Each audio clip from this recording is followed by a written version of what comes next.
இந்த வீடியோவை வழங்குவோர் கசக்கி கட்டு your laundry service washing and ironing cotton saree starching stain removal and dyeing and B-Roll Studios Private Limited. Hello வைத்தியன் YouTube நேர்கள் அனைவருக்கும் வணக்கம். வாழ்க வளமுடன். நம்ம இன்னைக்கு பார்க்க போறது 10 நிமிஷத்துல நெஞ்செரிச்சலுக்கு இயற்கையான தீர்வு. நம்ம சமையல் அறையில இருக்கும் பொருட்களை வச்சு என்ன செய்யலாம் என்பதை பத்தி தான் பார்க்க போறோம். அசிடிட்டி ஒருவித அசௌகரியமான சூழ்நிலையை உருவாக்கக்கூடியதுதான். இந்த அசிடிட்டி பிரச்சனையை சமாளிப்பதற்கு உதவக்கூடிய சில வீட்டு வைத்தியங்கள் பற்றி நம்ம இந்த வீடியோல பார்க்கலாம். செரிமானத்திற்காக நம்ம வயிற்றுல உற்பத்தியாகும் ஹைட்ரோகுளோரிக் ஆசிட்னு சொல்லுவாங்க.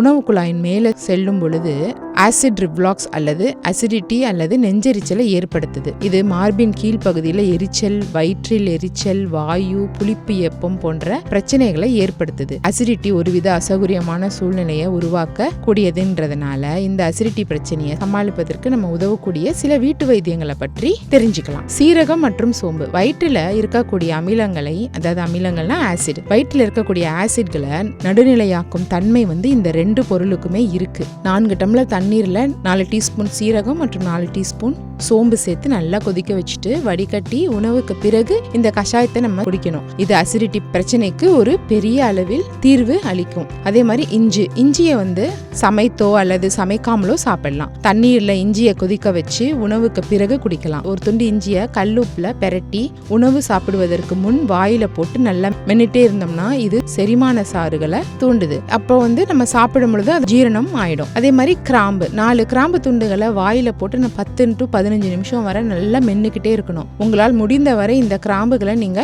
மென்னுக்கிட்டே இருக்கலாம். இது ஹைட்ரோகுளோரிக் அமிலத்தை தூண்டி நெஞ்செரிச்சலை குறைக்க உதவும். அதே மாதிரி உணவை தாமதமாக சாப்பிடுவதன் காரணத்தினாலும் நெஞ்செரிச்சல் பிரச்சனை ஏற்பட வாய்ப்புகளும் இருக்கு. அதனால கரெக்டான நேரத்துக்கு நீங்க சாப்பிட்டு ஆகணும். குளிர்ந்த பால், அதாவது நன்கு காய்ச்சி ஆற வைத்த பாலை உணவுக்கு முன் நம்ம குடிக்கலாம். பாலுடன் 1 ஸ்பூன் ரோஸ் சிரப் சேர்த்து குடிப்பது அசிடிட்டி குறைப்பதற்கு உதவியா இருக்கும். அதே மாதிரி மோர், மாடுகளில் இருந்து பெறப்பட்ட தயிர் அல்லது கப்புக்காடு அல்லது தேங்காய் பால் கூட நீங்க சாப்பிடலாம்.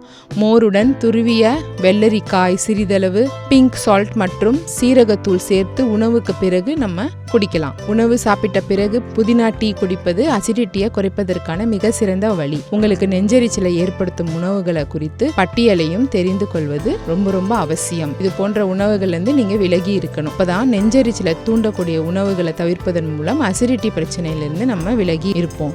அதோட சரியான நேரத்துல உணவு சாப்பிடும் பழக்கத்தை நம்ம கொண்டு வரணும். அதனால உணவுல கவனம் செலுத்தி வந்தாலே அசிடிட்டி பிரச்சனையை முழுமையாக நம்மளால தவிர்த்து கொள்ள முடியும் என்பதை நம்ம எல்லாருமே மனசுல வச்சுக்கணும். இந்த வீடியோ உங்களுக்கு பிடிச்சிருந்ததுன்னா லைக் பண்ணுங்க, ஷேர் பண்ணுங்க, மறந்துடாம நம்ம வைத்தியன் யூடியூப் சேனலை சப்ஸ்கிரைப் பண்ணிடுங்க. அப்படியே அந்த பெல் ஐகானையும் கிளிக் பண்ணி வச்சுக்கிட்டீங்கன்னா நாங்கள் அனுப்புகிற ஒரு வீடியோவும் உங்களை சேரும்.